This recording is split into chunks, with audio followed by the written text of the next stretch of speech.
2월 13일 주일 예배를 시작하도록 하겠습니다. 기도하겠습니다. 오 성령님 임하여 주시옵소서. 성령님 만져 주시옵소서. 성령님 주장하여 주옵소서. 아버지 감사드립니다. 이 어려운 시국에 이 환경에 주님께서 살아계시고 주님께서 우리를 보호하여 주시옵시고 지켜주시고 또한 우리를 인도하여 주실 것을 너무너무 감사를 드립니다.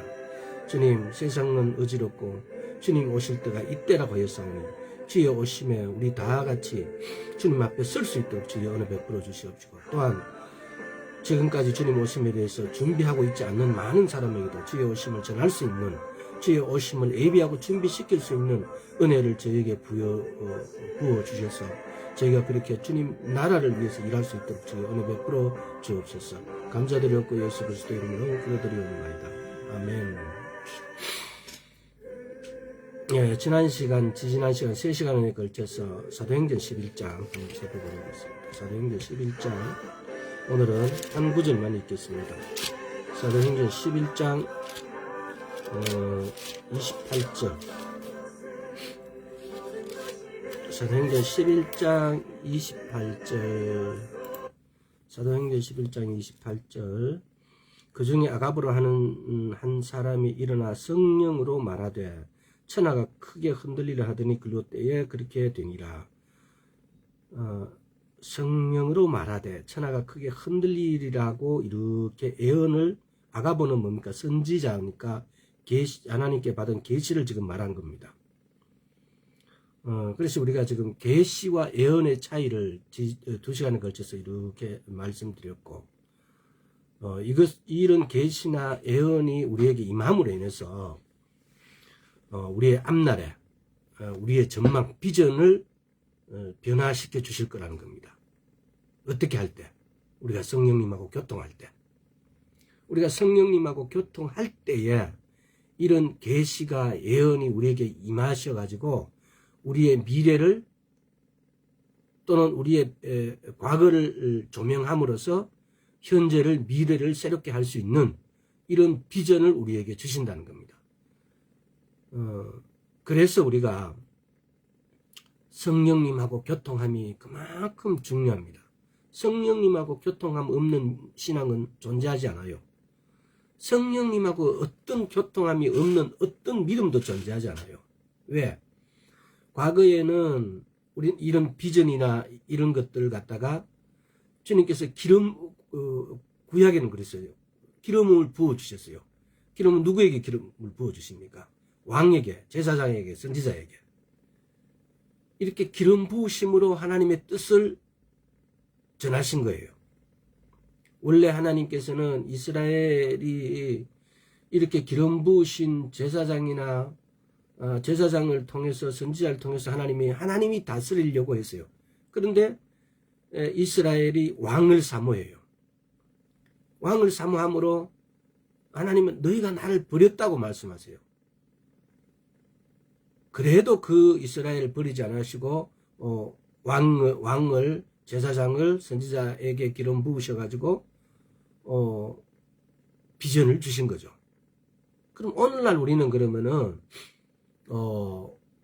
이 기름 부으심을 왕과 제사장과 선지자만 받느냐, 또 그래서 오늘날 사도나 선지자가 없느냐, 이런 부분에 대해서 여러분들이 심지어는 얼마 전까지만 하더라도 오늘날 사도가 없다, 선지자가 없다 하시는 분들이 상당히 많았어요.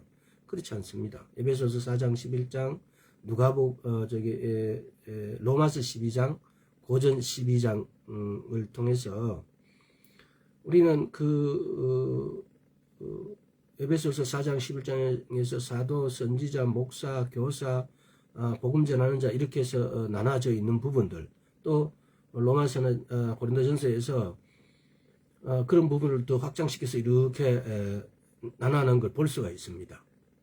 그래서 그런 사도나 선지자나 이런 것이 없어졌다고 하는 부분들은 비성경적입니다. 또 그렇다고 해서 그러면은 사도나 선지자가 그럼 오늘날에 그러면 어떻게 활동하느냐, 자칭 선지자라고 하는 분들이 너무 많아요. 그래서 저희가 예언과 계시에 대해서 쭉 이렇게 알아보았습니다.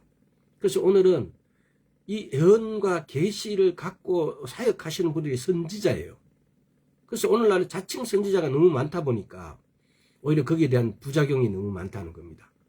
예언하는 것 부분에 대해서도 예언을 하는 것을 마치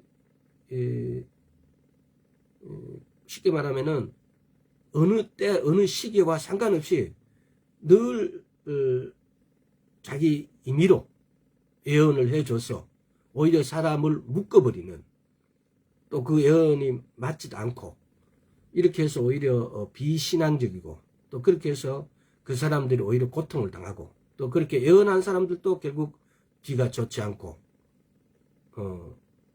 이렇게 끝나는 걸 우리는 보아왔고 오늘날도 보고 계신 분들이 있을지 모릅니다. 왜? 이런 것은 마치 유행처럼 씩 왔다가 사라졌다가 다시 씩 오고 이런 걸 무한 반복해요.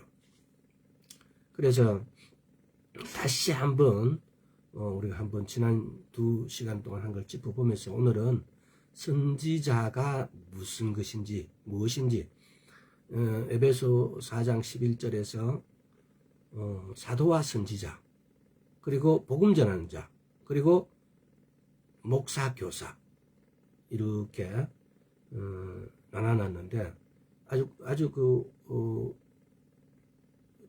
직종이라 하면 직종인데 이렇게 교회를 다스리고 하나님의 사역하는 일에 있어가지고 5가지 직종을 이렇게 특별히 나눠놨어요. 그 위에도 직종이 많죠. 오늘날 교회에서 우리는 목사 이외에 권사, 집사, 그리고 장로 이렇게 막 세워가지고 이분들이 역할을 하지 않습니까?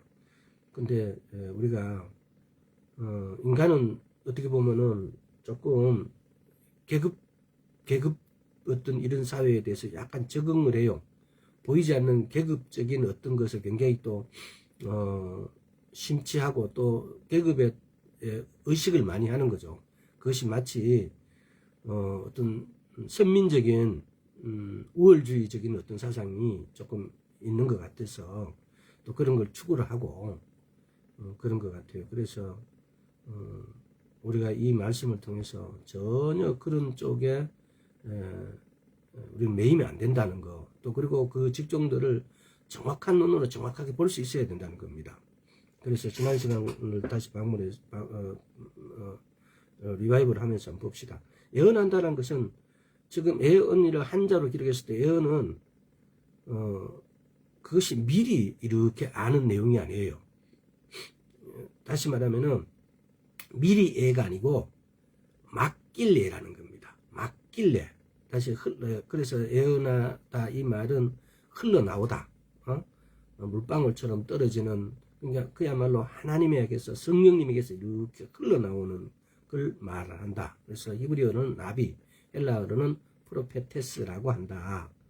그래서 예언하다 프로히빗이라는 이 말은 선포하다 이런 뜻이 더 영어적인 뜻에는 선포하다 이런 뜻이 더 포함되어 있어요. 그리고 계시라는 것은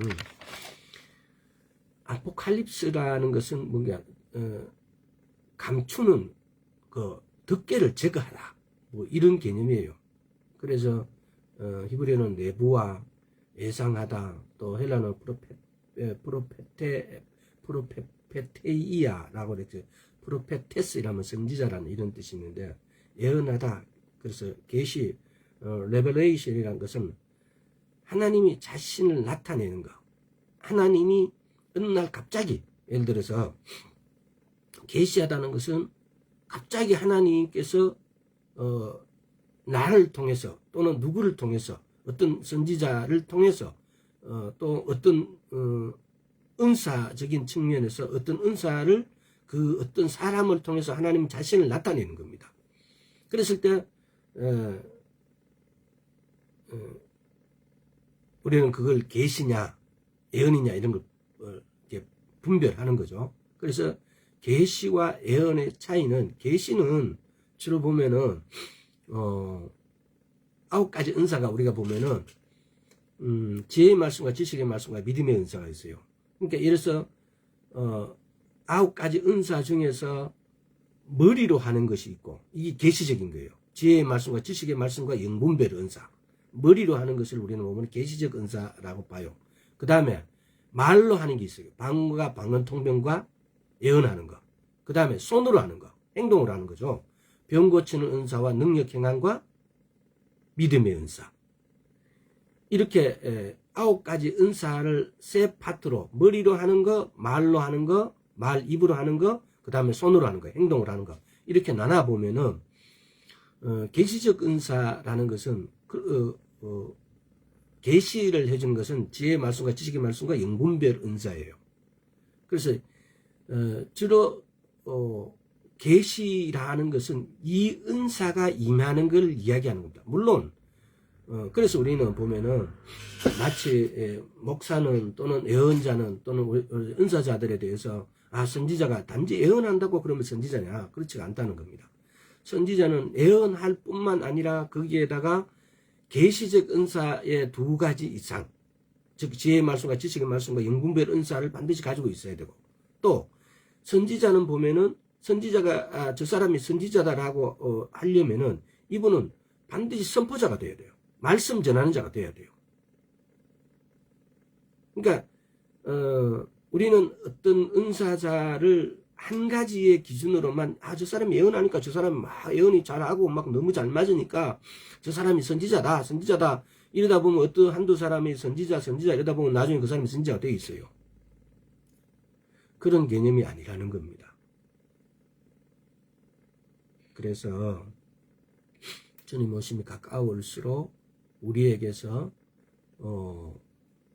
오히려 많은 이런 유혹하는 영들이 많이 이게 속살거리는 familiar spirit이라고 그러죠. 속삭거리는 우리 이게 막 이렇게 왼쪽으로 와서 오른길로 흘러 빠져나가는 이런 개념으로 막 속살거려서 자기도 모르게 이렇게 속는 이런 영. 그래서 오늘은 예언과 계시를 우리가 분별하고 또 예언과 계시의 가장 가까운 쉽게 말하면은 사도, 선지자, 복음 전하는 자, 목사, 교사 중에서 우리가 알아야 될 것은 뭐냐면은 예언한다고 해서 계시가 임했다고 해서 그러면 그 사람이 선지자냐? 그건 아니라고 제가 말씀드렸고 또 우리가 예언한다, 계시를 받는다라고 하면은 여기에 대해서 우리가 조금 주의를 해서 미혹되지 않도록. 그래서 성경은 구별하라고 그래요. 그래서 이렇게 예언하고 이럴 때도 방언하고 이럴 때 다 이렇게 할 때 한두 사람이 아니라 여러 사람이 모여서 방언하고 이럴 때 다른 사람들은 옆에서 뭐라고요? 구별하라고. 성경은 늘 그렇게 이야기합니다. 그런데 어떤 자칭 선지자라는 사람들이 잘못 설교하고 잘못 유도하게 되면 그 사람은 그 예언이란 그 선지한 것에 빠져가지고 어떻게 된 거예요? 은하지 못해요. 그래서 우리는 이 마지막 때일수록 은사가 더 활성화될 수 있고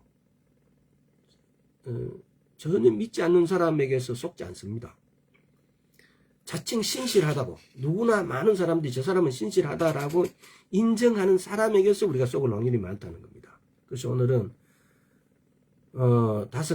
크게 다섯 가지 직종 중에서 은사 사역자 중에서 예언과 계시에 관련된 선지자를 한번 살펴보도록 하겠습니다.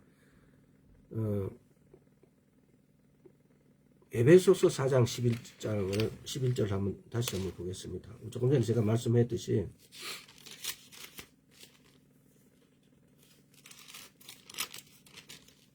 자, 4장 11절에 그가 혹 사도로 혹은 선지자로 혹은 복음 전환자로 혹은 목사와 교사로 주셨으니 이게 고전 12장 로마서 12장에 똑같이 이렇게 시간이 많이 가니까 꼭 고린도전서 12장 28절 로마서 12장 몇 절인지 모르겠습니다. 꼭 읽어보십시오. 그러면은 에베소서 4장 11절에서는 5개 직종으로 딱 이렇게 구분했어요. 그런데 로마서나 고린도전서는 이걸 조금 이렇게 더 이렇게 해석을 또 이렇게 많이 다른 파트까지 영역까지 이렇게 넘겨서 마치 말씀하신 것 같았어요. 근데 오늘날 교회에서 직종을 크게 따지면은 교회에 사역하시는 분들의 은사는 이 5가지고, 물론 더 있죠. 권사님도 있고 장로님도 있고 뭐 집사님도 있고, 이런 이제 업종별 분류하는 그 어떤 것에 따라 틀린 거고, 방금 우리가 에베소서 4장 11장에서는 은사적인 측면에서 말한 겁니다. 교회를 다스리고 교회를 조직도에 보면은 장로님, 권사님, 집사님 뭐 이렇게 쭉 이래 있잖아요.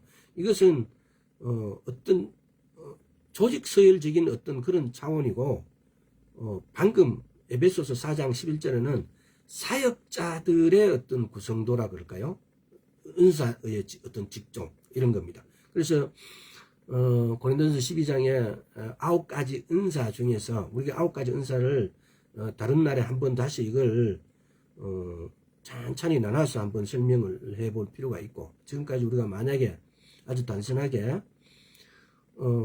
예를 들어서 선지자는 뭐 이렇게 계시를 받는 사람이다 뭐 이런 개념, 또는 예언하는 사람은 예언한다 뭐 이렇게 어떤 이걸, 그러니까 5가지의 사역자들하고 은사하고 이렇게 매치를 시켜서 한 사역자는 한 가지 은사만 갖고 있지 않다는 거. 예를 들어서 조금 전에 말했듯이 선지자라는 사람은, 선지자의 조건은 여러 가지 계시적인 은사 이외에 말씀 가르치는 복음 전하는 자의 어떤 선포자의 사역들, 또 예를 들어서 안수하는 거, 또 이런 부분까지도 다 포함하고 있다는 거. 그래서 우리는 단순하게 어떤 사람이 저 사람이 사도다, 저 사람이 선지자다 이렇게 했을 때 없다 있다 이렇게 막 단순하게 판단도 하지 마시고, 이런 오늘 선지자로 관계되어 있는 것이라 선지자를 이렇게 말씀 우리가 한번 나눠보고요. 그래서 절대로 섣부르게 판단도 하지 마시고, 또 섣부르게 속지도 마시고, 그렇게 우리가 왜 지식이 알미 우리 속에 있을 것 같으면은 절대로 속지 않습니다. 성경적인 차원도 마찬가지예요. 말씀이 우리 안에 이렇게 녹아져 있으면은 어떤 유혹이 와도 속질 않아요. 근데 말씀이 없어버리면은 금방 넘어가 버려요. 어떤 일이 확 이렇게 내게 닥쳐오면은 우리는 말씀께로 가야 되는데, 말씀에는 이런 일들이 뭐라고 기록되어 있지라고 다 연결시켜 보면은 말씀에 다 기록되어 있어요. 근데 마치 초등학생 유치원 같은 수준으로 똑같은 말이 없다 이거지.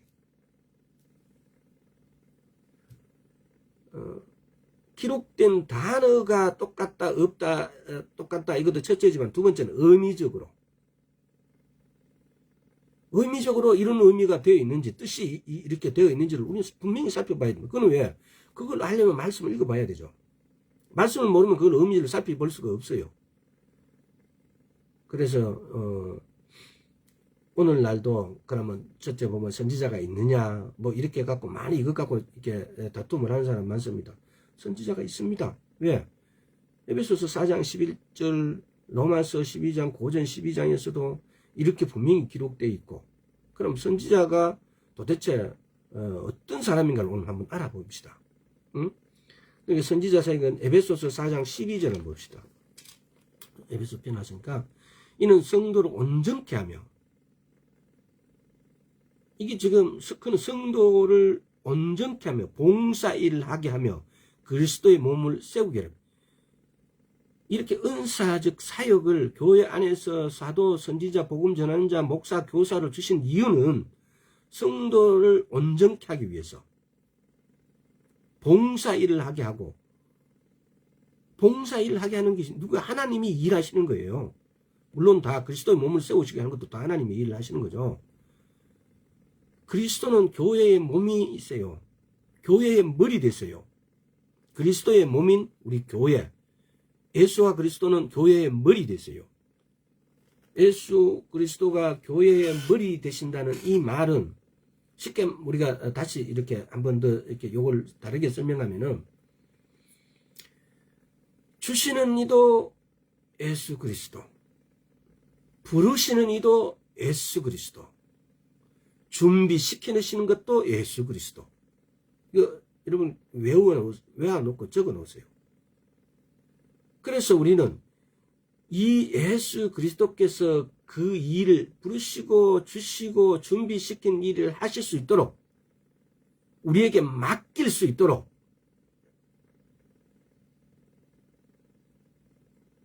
우리가 하는 것은 우리가 해야 될 것은 이분이 그분의 자신 일을 할 수 있도록 우리가 해야 될 일은 우리가 이것을 우리 자신을 그분이 이런 일들 우리에 맡길 수 있도록 우리가 준비하는 겁니다. 우리가 할 것은 없어요. 주시고 부르시고 준비시키시는 분은 예수 그리스도예요. 그래서 그분이 그 일을 하실 수 있도록 우리는 우리 자신을 그분에게 맡기는 거예요. 우리가 오버해버려요. 내가 하겠다고. 내가. 이렇게 해버리면은 우리 안에 성령님은 일하실 수 없어요. 예수 그리스도는 교회의 머리 되십니다. 우리는 교회의 몸이 돼요. 그래서 머리 되신 분이 주시고 부르시고 준비시킬 수 있도록 우리는 우리를 그분에게 맡기는 것. 여러분 이걸 숙고해 보시고 묵상해 보셔야 됩니다. 이걸 묵상하지 못하고 여기에 대해서 예하고 예하고 이렇게 순종할 수 있는 것이 나오지 않는다면은 우리는 아무것도 할 수 없어요. 마치 이스라엘에서 망아지를 훈련시키기 위해서 그 뾰족뾰족한 자갈이 있는 그 산에다가 망아지를 올려버려요. 풀어놔서 올려버리면은. 그래갖고 걔네들이 하루 이틀 거기서 막 헤매다가 완전 힘이 다 빠져갖고 이제 내려오게 되면은 그때부터는 그냥 손가락 이렇게 해도 따라가고 움직여져요. 그전에는 아무리 묶고 해도 우리나라 사람들은 지혜로워서 소를 갖다가 콧뚜레를 끼잖아요. 근데 우리는 한때 저도 촌에서 이렇게 어릴 때 소도 먹이보고 해서 외국 영화를 볼 것 같으면 그 사람들 말을 그냥 이렇게 막 풀어서 키우고 이러니까 말이 막 덤벼들고 막 이러면 와 저기 잘못 차이면 저 사람 죽는데 라는 이런 두려움을 잠깐 느낀 적이 있어요. 그래서 정말 무서워요. 걔네들이 한 번씩 이렇게 발작을 하게 되어지면은. 근데 우리나라 사람들은 송아지가 어느 정도 딱 젖될 때쯤 되면은 코를 뚫어요. 그래서 조그만 힘으로 어린아이가 그 소 콧뚜레에다가 줄을 연결해서 이렇게 당겨도 지 코가 아프니까 따라와요. 자, 그래서 맡기고 부르시고 준비시키시고 부르시고 주시고 준비시키시는 분은 예수 그리스도입니다. 예수 그리스도는 교회의 머리 되십니다. 우리는 그 몸입니다. 우리는 그분이 머리대로 그분의 말씀대로 따라갈 수 있도록 그분이 그걸 우리에게 맡겨도 우리에게 그분은 우리를 통로로 해서 모든 일을 하십니다. 그분은 선수 그렇게 하지 않으십니다. 우리를 통로로 삼으시기로 작정하셨기 때문에 계획하셨기 때문에 변하지 않아요. 그분이 하나님 나라를 만드시는데 그분 혼자 천지를 창조하실 때처럼 창조하지 않으신다고요. 우리를 만드셨기 때문에 우리를 사용해서 우리를 통로로 삼아서 그분이 그 일을 하실 거라고요. 근데 우리를 통로가 자기가 내가가 돼버리면은 내가가 앞서버리면은 내가 하려고 하면 그분은 일을 하실 수가 없어요. 우리는 그분의 일을 맡은 자, 맡김을 받는 자로서 그분의 머리 대신 그분의 말씀에 따라서 내 몸이 움직일 수 있는 것이 우리가 할 일이에요.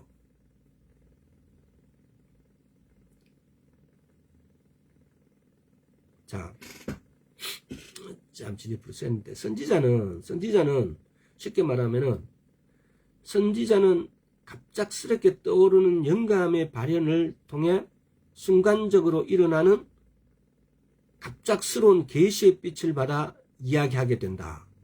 쭉 한번 생각해보세요. 선지자는 갑자기 내인데 하나님의 계시가 이렇게 임하는 거예요.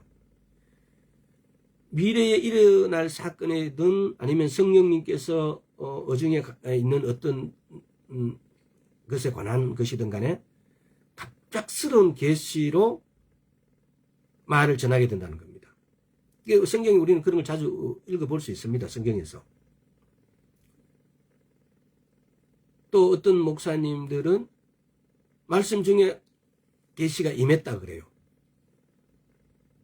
우리는 그런 걸 통해서 말씀 중에 이렇게 임한 거예요. 그래서 환상에 대해서 영적 환상 또는 입신 비몽 사몽간에 이렇게 하는 두 번째, 세 번째 열린 환상 세 가지를 환상에 대해서 말씀을 드렸지 않습니까? 열린 환상이죠. 쉽게 말하면은 내가 분명히 설교를 계속 이렇게 말씀을 전하고 있는데 나는 지금 내 영은 다른 데 가고 뭘 보고 있고 하고 있는 거예요.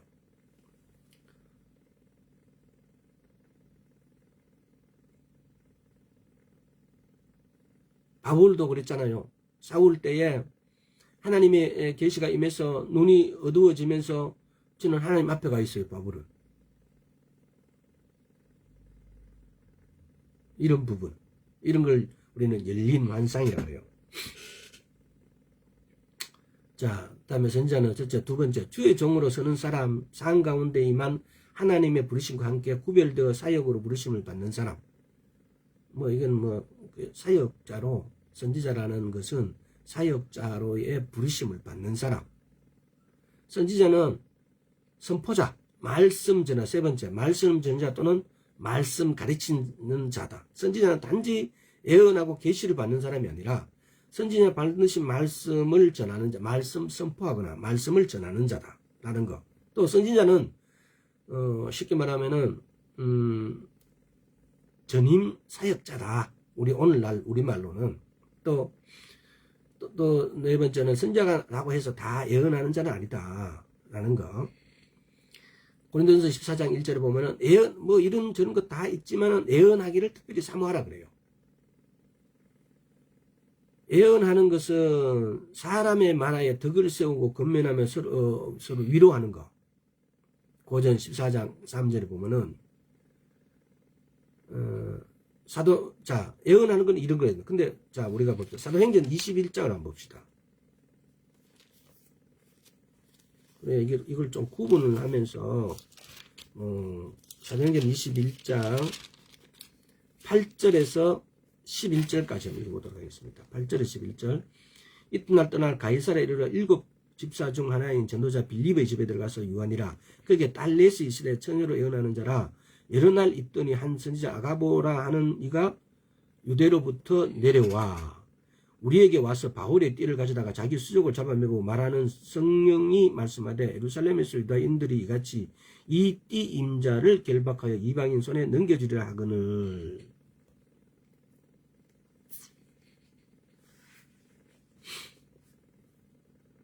이 지금 보면은 빌립 집사의 요하니까 그때 그 딸 넷인데 전으로 예언한 자, 딸 넷이 다 예언하는 자래요. 근데 이 딸 넷이 예언한다고 해서 이 사람이 선지자가 아니라는 겁니다. 근데 반면에 아가보는 선지자였다 이거죠. 아가보는 지난 시간에도 이걸 잠시 말씀을 드리려다가 그냥 이렇게 넘어가 버렸는데 아가보는 그 뒤에 보면은 23장에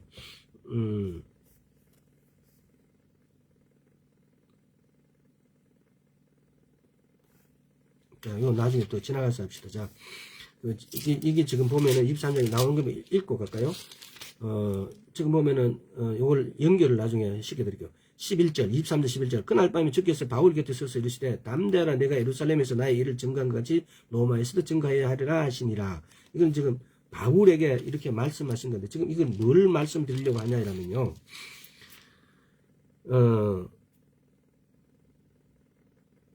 지금 21장 8절에서 11절에 보면은 예언한다라고 했는데 이 예언한 자 딸들이 뭐라고 이야기합니까? 예언을 했을 뿐이지 가라 가지 말라 이걸 더 하지 않았다는 거예요. 오늘날 예언하는 많은 사람들은 예언을 해놓고 거기서 끝나는 것이 아니고 하라 하지 말라를 자기 말을 더해버려요. 대부분의 그런 경우가. 저도 이런 걸 경험한 적이 있어요. 하나님께서 너희인데 이걸 하라라고 했는데 이것까지만 이렇게 말씀하시는데 거기다 제가 스스로 하라 하지 마라를 생각을 해버렸다는 겁니다. 이거 남에게 다른 사람에게 한 게 아니고 제 스스로인데. 근데 하라 하지 마라는 하나님의 말씀이 예언이 아니에요. 그것은 시기가 달라요. 방금 오늘 23장에서는 이건 뭐예요? 이렇게 네가 띠를 메고 막 네를 결박할 것이다 그랬는데 그 과정을 지나가지고 그러면 바울은 내가 죽을 지언정 내 거기 가겠다라고 이렇게 해서 가요. 그 로마를 들어가서 이렇게 하는데 로마에 들어가 있으니까 이렇게 주님께서 이렇게 말씀을 주신 거예요.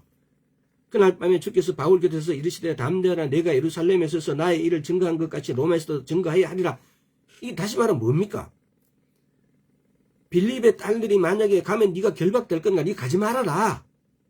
이렇게 말했다면은 네가 가면 결박될 것이라는 것은 하나님의 예언이었어요. 근데 네가 이 결박되니까 가지 말라는 하나님이 주신 말씀이 아니라는 거죠. 왜? 하나님께서는 23장에서 이렇게 말씀하시니까요. 로마에서 네가 말씀 전해야 된다라고.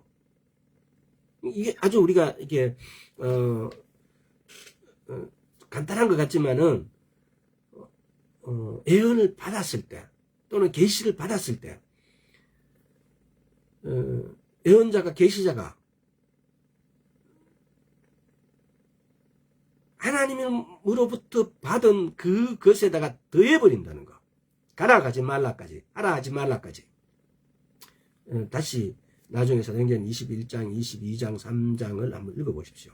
그러면 이걸 선명하게 우리는 이걸 구분해야 돼요. 그래서 이건 다시 말하면 뭡니까? 말씀에 따라 행하는 것이에요. 예언자에게 어떤 통로를 통해서 우리에게 예언의 말씀을 주시든 계시의 말씀을 주시든 그 말씀 자체를 가지고 우리는 묵상하고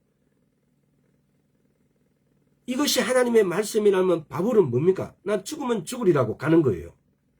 하나님의 뜻을 하나님의 나라를 위해서 그 뜻을 위해서 내 목숨 따위는 소중히 여지 않고 내가 한 것을 하겠다라고 가요. 그랬을 때 하나님께서 너 이렇게 라고 다시 말씀을 주세요. 근데 우리는 대부분의 착오를 느끼는 것이 뭡니까? 너 가서 이렇게 하면 죽는다. 어렵다. 네 결박된다. 네 감옥 간다. 쉽게 말하면 교도소 간다. 라고 하니까 네 가지 말아라. 그래서 안 가버려요. 그러니까 선이죠. 선. 하나님의 말씀, 예언, 계시가 임한 것까지가 예언자, 선지자가 해야 될 일이고 근데 오늘날 예언자, 선지자, 자칭 이렇게 하시는 분들은 여기서 하나님의 말씀 밖의 것까지를 결정지어 버립니다. 가라 가지 마라를. 가라 하지 마라를. 그렇게 되어버리면은 그 예언 계시에 주신 하나님의 뜻이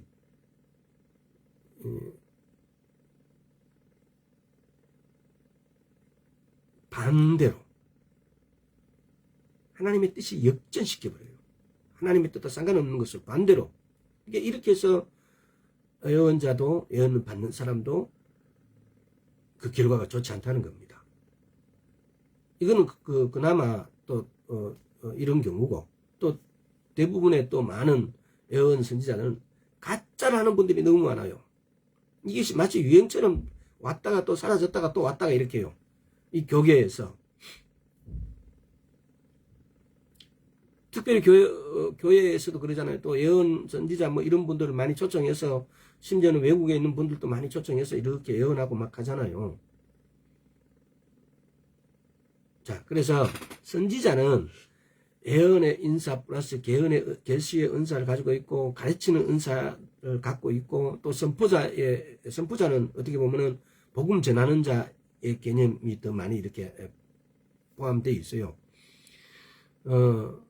또 복음 전도자는 그러면 그 말씀만 선포하는 게 아니에요. 복음 전도자에게도 또 병 고치는 은사가 임할 수도 있고 그래서 은사가 여러 가지가 이렇게 합력해서 어떤 사역자의 사역 일을 이끌어갈 수 있도록 이렇게 되어 있어요. 그래서 오늘날 우리가 보는 어떤 편향적인 시향, 예언하니까 저 사람은 선지자다. 저 사람은 말씀을 정말 너무 잘하니까 저 사람은 말씀 전하는 자다. 이런 개념으로 보는 게 아니라 반드시 하나님께서는 9가지 은사를 골고루 주셔가지고 그 사역을 완성시키는 데에 부족함이 없도록 지혜의 말씀도 주시고 지식의 말씀도 주시고 병 고치는 은사도 주시고 방언과 방변, 통변하는 은사도 주셔가지고 한 사역을 완성시키고 그 사역자를 세운다는 겁니다. 그래서 오늘은 선지자라는 것을 우리가 살펴보는 것은 선지자는 이렇게 예언의 은사, 계시의 은사, 계시의 은사라는 것은 지혜의 말씀과 지식의 말씀과 영분별 은사 중 이 세 개 중에 2개 이상을 반드시 갖고 있다는 겁니다. 또 예언의 은사뿐만 아니라 또 선포자, 말씀 전하는 은사, 또 안수하는 거. 이 선지자는 반드시 안수를 하는 거예요. 근데 안수를 할 때 우리가 오늘날에 보면 그잖아요. 안수를 할 때 한 손으로 하는 게 있어요. 성경은 절대로 그렇게 되어 있지 않습니다. 2손으로 안수하라 그랬어요. 머리에 안수하는데 한 손 들고 이렇게 안수하는 분들이 있어요. 성경의 말씀은 진리예요. 에머트 진리는 절대로 변할 수가 있는 게 아니에요. 진리의 말씀은 앞이나 중간이나 꼬리가 절대로 변하지 않습니다. 그래서 진리의 말씀대로 하는 거예요.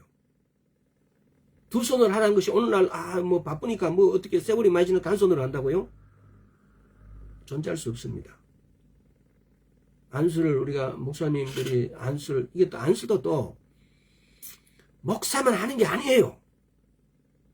누구든지 세례를 받은 사람들, 세례들을 받은 사람들, 쉽게 말하면 물세례와 성령세례를 받은 사람은 누구든지 안수할 수 있어요.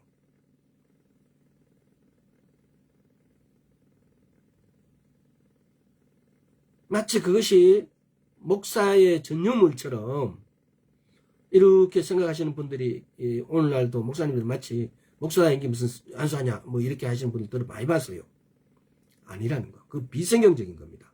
성경은 누군지 세례들을 받은 사람들은 그렇게 안수를 합니다. 또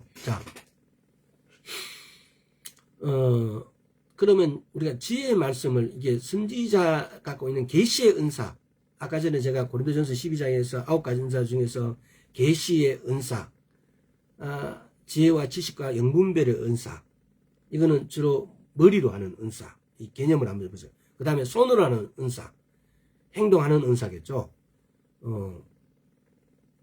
병 고치는 은사, 능력 행하는 은사, 믿음의 은사.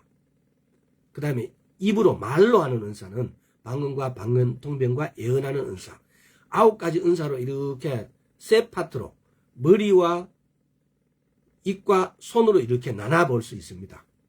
근데 이 계시적 은사라는 것은 진짜 머리죠. 머리 부분에. 이렇게 계시적 은사는 지혜의 은사와 지식의 은사와 영분별의 은사가 있습니다. 그럼 지혜의 은사는 뭐냐? 하나님의 특별한 목적에 대해 성령님께서 초자연적으로 계시하는 은사. 하나님께서 특별한 목적에 대해 성령께서 초자연적으로 계시하는 은사. 주로 지혜의 말씀의 은사에는 제가 분별을 했어요. 너무 이렇게 이런 단어로 이렇게 분별하기 어려우니까 지혜의 말씀의 은사는 미래에 있을 일들에 대해서 말씀합니다. 또 지식의 은사는 사람들의 장소, 상황 등에 관해서 하나님의 마음에 두고 있는 사실들에 성령께서 초자연적으로 계시는 은사. 장소, 상황. 이렇게 지식의 은사는 특별히 또 이렇게 해서 분별이 잘 안 돼요. 근데 지식의 말씀의 은사는 과거나 현재까지를 주로 말씀하는 은사예요.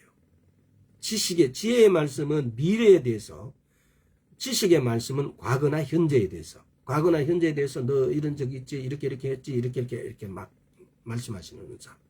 다음에 영분별 은사. 영분별 은사는 영적인 세계에 대한 초자연적인 통찰력. 특별히 요즘같이 영분별의 은사가 중요하죠. 왜? 저 사람이 가짜다 진짜다. 특히 선지자, 예언자 이렇게 해서 막 예언하고 자칭 선지자가 많아서 많은 사람을 그야말로 불구덩이로 유혹해가는 이런 것들을 구별하는데, 또 특별히 또 오늘날같이 이렇게 너무 많이 이렇게 지금 보면 이런 것 같아요. 우리가 다 사람인지라 하나님 말씀에 창념하지 않고 하나님 말씀을 나의 길로 나의 인도자로 삼지 않고 세상적 지식을 나의 길잡이로 이렇게 따라가다 보면은, 그래서 지금도 그렇잖아요. 코로나에서 코로나 주사를 맞지 말아라. 이거는 666표의 전초전이다. 이렇게 해서 주사 안 맞는 분들이 많아요. 기가 찹니다. 몇 번 말씀드렸지만은 666에 관해서는 손등이나 이마에, 그리고 그걸 받지 않으면 물건을 못 산다고요. 반드시 이 두 가지의 손등이나 이마, 첫째, 두 번째 이걸 하지 않으면은 물건을 못 산다라고요. 이 큰 말씀에 계시록 13, 14장에서 나오는 이 말씀에 대한 기준점이 선명하게 드러날 것입니다. 그때 이걸 받지 말라고요. 그것이 어떤 것이든 간에. 근데 지금은 전혀 그거와도 상관없어요. 그리고 발등에 맞아요. 발등에. 손등이 아니고. 근데 왜 이걸 666표에 갖다 붙여가지고 그 미혹하는 사람들이 너무 가정스러워요.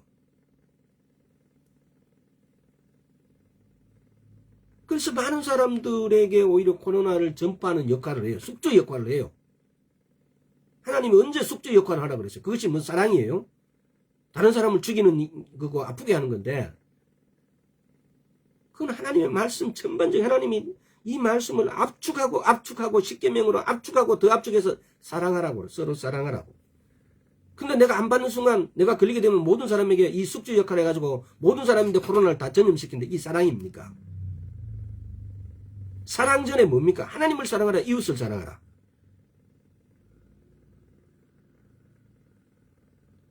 내가 숙주 역할을 하는데 어떻게 그것이 이웃을 사랑하는 것이 됩니까? 이웃을 망하게 하고 이웃을 죽이는 역할을 하는 건데, 너무나 당연해요. 너무나 선명하잖아요. 왜 그런데 거기에 유혹됩니까? 왜? 말씀을 뿌리에다가 나를 거기다 두지 않기 때문에, 말씀의 길 위에다 나를 거기다 두지 않기 때문에 너무나 간단한 것에 헷갈려야 돼요. 오늘날 선거하는데 여러분들 어느 당이 옳느냐 어느 당이 옳지 않느냐, 여러분 왜 그렇게 쉽게 속습니까? 하나님의 의는 공의와 정의예요. 짜다카 미시파트가 뭡니까?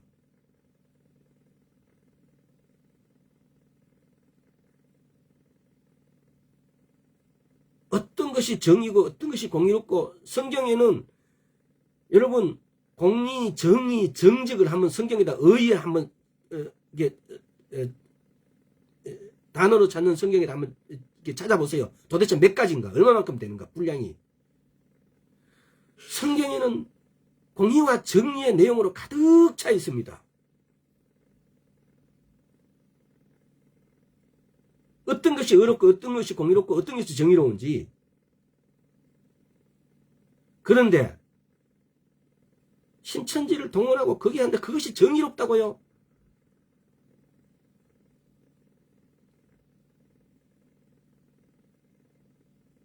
어떻게 거기에 대해서 분노할 줄 모르고 오히려 거기다 도장을 찍고 있습니까?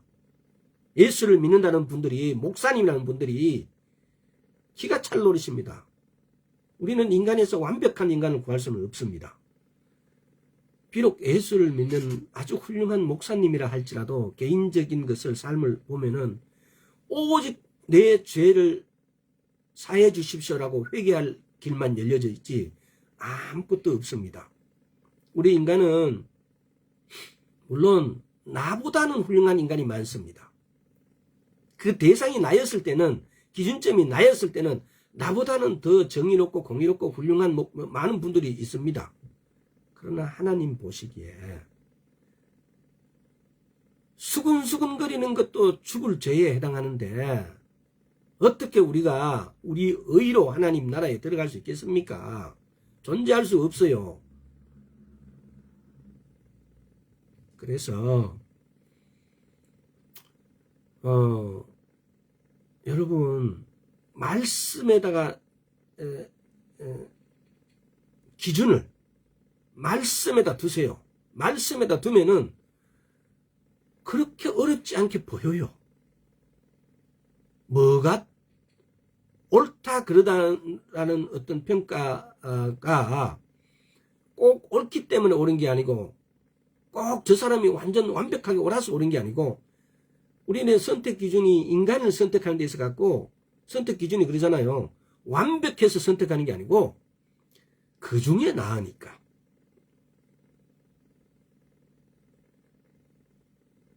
그러나 그 중에 낫다고 해서 또 그럼 모든 걸 다 선택하느냐?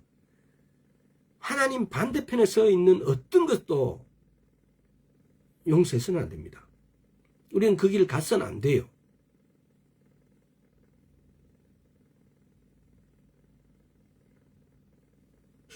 하나님이 질투하는 게 있어요. 하나님이 가장 질투하는 거, 하나님 질투하시는 분이 아니고 하나님 나는 질투하시는 하나님이라고 그래요. 어디에다가 질투해요? 하나님께서는 미신을 믿는 거, 다른 신을 믿는 거. 하나님도 거기 질투하고 질시하고 돌아서는데 우리 거기다가 좋다고 입을 해벌리고 그쪽을 찍는다 그래요? 전너는 목사님, 희한한 목사님 그러더라고요. 막 욕을 하면서 해놓고 그래도 거기밖에 찍어줘야 된다. 완전히 미친 거예요. 그거.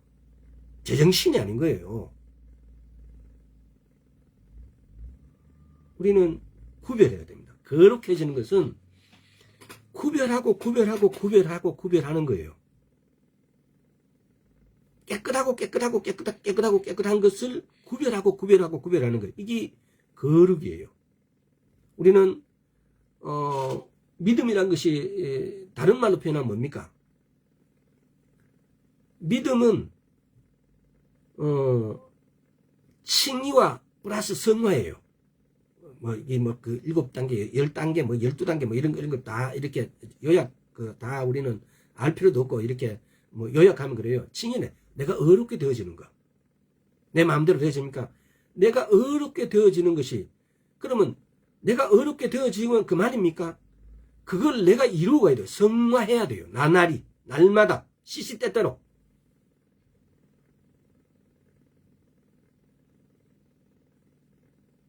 우리는 완벽하지 않습니다.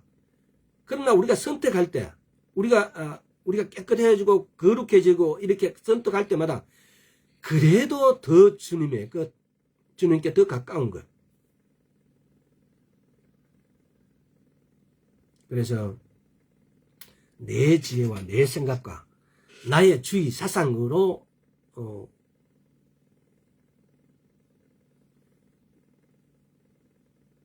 나를 결정하지 마시고 내가 거룩해지기 위해서는 하나님의 말씀에 나를 맞춰가야 되는 겁니다. 그래서 이런 부분들도 여러분, 내가 어떤 것을 주장하고 어떤 것을 하라 하지 말라는 것이 아니고 말씀에 우리를 맞춰보라는 겁니다. 누가 더 말씀에 가까운가? 누가 더 정직한가? 누가 더 공의로운가? 누가 더 정의로운가? 누가 더 하나님의 말씀에 더 가까운가? 예를 들어 선거를 하자면. 또 어떻게 하는 것이 내가 하나님의 말씀의 반대편에 서지 않는가? 이런 부분은 우리가 정말 고려해야 될 부분이에요. 우리가 이 세상을 사는 동안 이 세상의 법이 우리를 지배하는 것에 대해서도 하나님께서는 그걸 인정하세요. 그래서 우리는 그들을 위해서 기도해야 될 이유가 있는 거예요. 하나님은 그렇게 하시라고 하셨으니까요. 자, 그래서 또 다시 돌아가서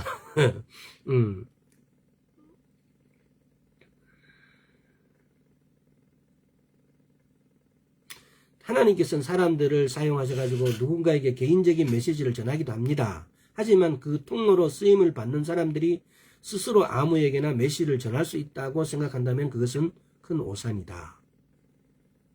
이 부분에도 여러분, 하나님께서는 누군가를 사용해서 통로를 삼습니다. 그렇지만은 그 통로로 쓰임 받는 사람이 아무에게나 애언해준다 라고 주님의 말씀이라고 이렇게 전하는 우리는 많이 애언하는 사람들 그래요. 이 부분에 대해서 우리는 깊이 생각해 봐야 됩니다. 나중에 또 나오는지 모르겠지만 열왕기 4장 5장 열왕기 4장 5장에 보면은 엘리사는 그때 많은 문둥병자가 있었음에도 불구하고 나만 장군에게만 고쳐졌다 그래요. 엘리사 같이 유명한 선지자가 왜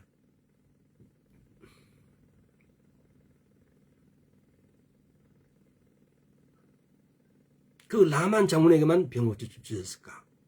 이런 것을 애언과 선지자 그 계시를 이렇게 받는 거 왜? 하나님이 임하셔서 하라고 하실 때 하는 것이 계시입니다. 근데 오늘날 예언을 전하는 사람은 자기 임의로 늘 하는 것 같아요. 과연 이것이 제대로 된 것인가?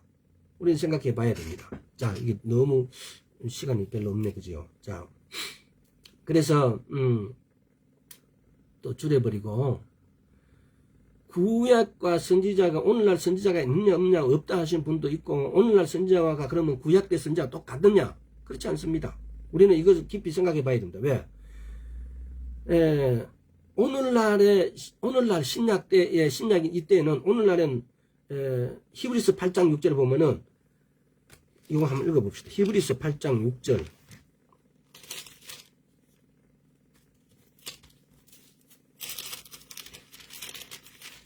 이게 너무 제가 주위에 말을 많이 예쁘서 시간이 많이 가버렸네요. 그러나 이제 그가 더 아름다운 직분을 얻으시니 이는 더 좋은 약속으로 세우신 더 좋은 언약의 중보시라. 누가요?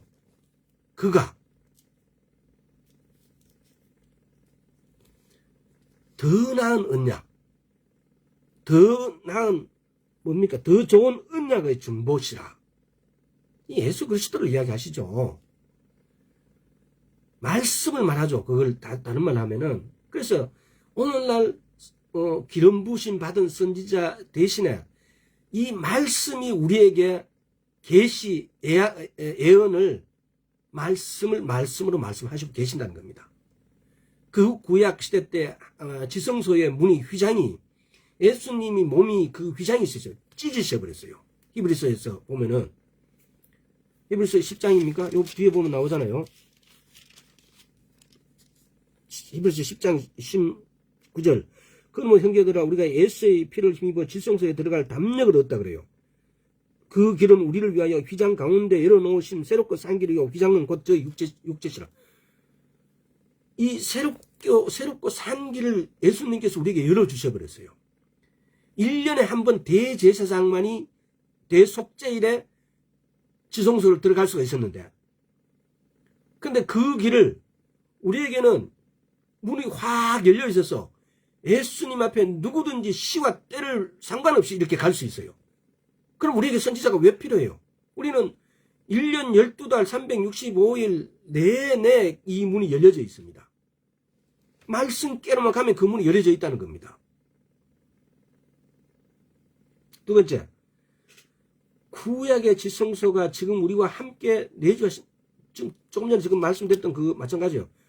고린도전서 3장 6절, 6장 19절, 고린도후서 6장 16절 보면은 자, 고린도전서 3장 6절만 3장 16절만 한번 찾아봅시다. 이게 지금 보면은 이런 말씀이 여러분 들으면 다 아는 내용이에요. 근데 생각을 거기에 두지 않는다는 거예요. 너희가 하나님의 성전인 것과 하나님의 성령이 너희 안에 거하시는 것을 알지 못하느냐. 하나님의 성령이 너희 안에, 또 내가 하나님의 성전이래요. 지성소가 이렇게 우리 안에 와 계십니다. 그런데 우리에게 선지자가, 어떤 측면에서 말하면 우리에게 선지자가 분명히 계시는데, 그러면 우리가 왜 선지자가 필요할까? 왜? 내 안에 성전이 와 계시는데. 이걸 여러분들 잘 새겨 들으시기 바랍니다. 선지자가 필요 없다 이것이 아니라, 우리 안에 왜 선지자가 필요한 것은 이렇게 자기 안에 성전이 와 계신 줄 모르는 사람들, 믿지 않은 사람들인데 필요한 거죠. 하지만은 예수를 믿고 세례들을 받았고 성령님이 내 안에 계심을 계시고 성령의 음성을 듣는 분이라면은 이분이 내 안에 계신다고요. 그래서 이분이 우리를 인도하시고 계세요. 로마서 8장 14절 한번 봅시다.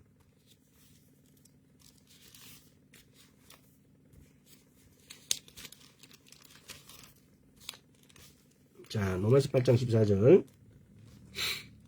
무릇 하나님의 영으로 인도함을 받는 그들은 곧 하나님의 아들이니라. 내가 하나님의 영으로 인도받는지 안 받는지 여러분 이거 심각하게 생각해 보세요. 좀. 왜? 너무나 간단하고 너무나 다 읽어본 말이고 너무나 다 아는 것이니까. 우리는 아는데 우리의 함정이 있어요. 알고 행하지 않는데, 아는데 그거는 내게 임하지 않는 것들. 나 하나님 말씀, 그래 맞아, 하나님 말씀 그렇게 말씀하셨어. 알아. 근데 그것이 내인데 실제화되어 있지 않는 것.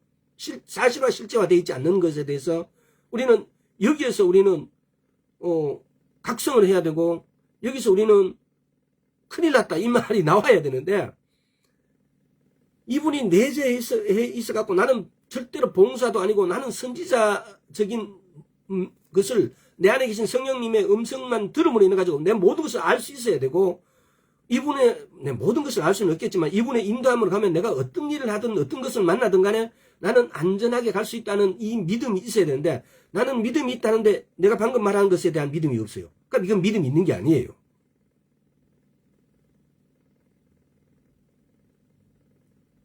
모순이죠, 모순.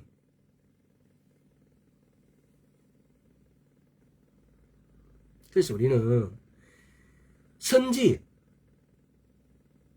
내비, 나비, 이걸 우리 인생의 선지, 인생의 내비를 갖다가 우리 안에 와 계세요.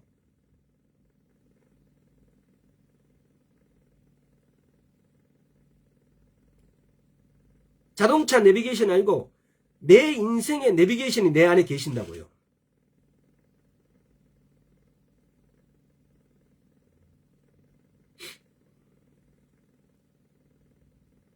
근데 그 내비게이션 떼보러 다녀요? 요즘 새로 나온 차들은 다 내비게이션 달려져 있습니다. 저는 아직 제 차에 내비게이션이 없는데, 여러분 안에 내비게이션이 있는 완벽한 제품이에요. 최신 제품들이에요, 전부 다. 여러분들이 성령들을 받으셨다면은, 여러분이 세례들을 받으셨다면은, 내가 예수를 믿는다면 세례를 받은 거예요. 그러면 세례를 받았다면 여러분이 내가 신자 성도다라고 스스로 생각하고 너희들 믿음이 있다라고 하는 분들은, 그렇다면 나는 내 안에 내비게이션이 있는 거예요. 인생의 내비게이션이 있는 거예요. 근데 왜 없는 척 하세요? 왜 내비게이션을 활용 안 하세요? 조작할 줄 모르죠. 내비게이션을. 쉽게 말하면은 우리 안에 있는 내비게이션을 조작합시다. 사용합시다. 이 내비게이션을 사용할 줄 모른다면은 여러분 얼마나 답답하겠습니까? 얼마나 찾는데 시행착오를 많이 거치겠어요. 내 안에 계신 내비게이션을 활용할 줄 아는 사람, 이 사람이 믿음 있는 사람이에요. 이 사람이 성도예요. 내 안에 계신 내비게이션도 활용할 줄 모르는 여러분, 말씀이 시간은 다 됐고, 자, 다음 1시간 더 할지 한 번 더 생각해 보겠습니다. 생각해 보고,